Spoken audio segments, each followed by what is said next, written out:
Here at the Subotica Railway Station in northern Serbia, the air is filled with excitement. People wave their national flags, cheering as a sleek silver high-speed train pulls into the station. This isn't just another train, it's a symbol of progress. When the Serbian president steps out and announces that the journey from Belgrade to Subotica has been shortened from over 5 hours to just 79 minutes, the crowd erupts in applause. For many Serbians, this moment feels almost unreal. Just a few years ago, most could only dream of traveling this fast within their own country. But today, that dream has become reality. Thanks to a railway built not by European engineers but by a Chinese construction team thousands of kilometers away from home. This isn't just a transportation story, it's a story about ambition, global cooperation, and persistence against doubt. Because when the project first began, almost everyone said it couldn't be done. European officials questioned China's ability to meet EU standards, and critics called it a political stunt that would never pass. But 8 years later, the train is running, fast, smooth, and on European soil. So, how did this project move from skepticism to success? What challenges did it face, and why does it matter so much for Serbia, Hungary, and China's growing influence in Europe? Let's find out. Long before the sleek new high-speed train came to Serbia, there was another railway connecting Budapest and Belgrade, one that had been running for more than a century. It was built in 1882, during a time when trains symbolized modern civilization and national pride. But as the decades rolled by, this once proud line began to show its age. By the 21st century, the railway was practically stuck in time.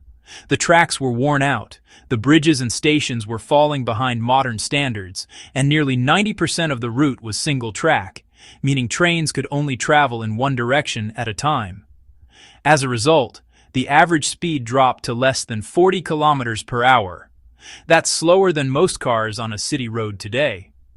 A trip from Budapest to Belgrade could take 8 to 9 hours.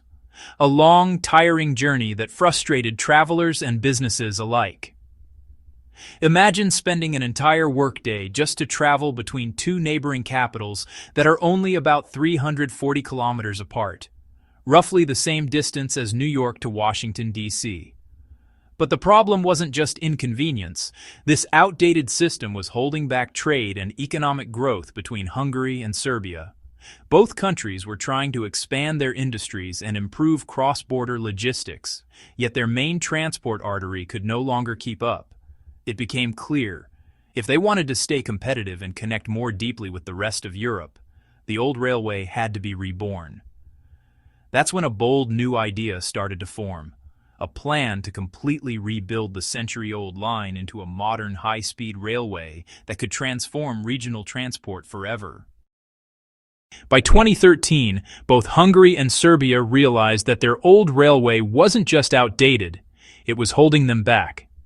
Trade between the two countries was growing, but their main transport link couldn't handle modern demands. So, the leaders of both nations decided it was time to dream big. They signed an agreement to completely rebuild the Budapest-Belgrade Railway into a high-speed line, one that could connect their capitals faster, safer, and more efficiently than ever before. The plan was ambitious. A 340-kilometer route that would slash travel time from nearly 9 hours to just 3, with trains running at speeds up to 200 kilometers per hour. The total estimated investment? Around $3 billion US, a huge commitment for two relatively small economies. But both governments saw it as a strategic investment in the future.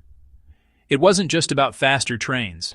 It was about strengthening trade, attracting foreign investment, and connecting to the broader European transport network. However, there was one big challenge. Neither Hungary nor Serbia had the technology or experience to build a modern high-speed railway on their own.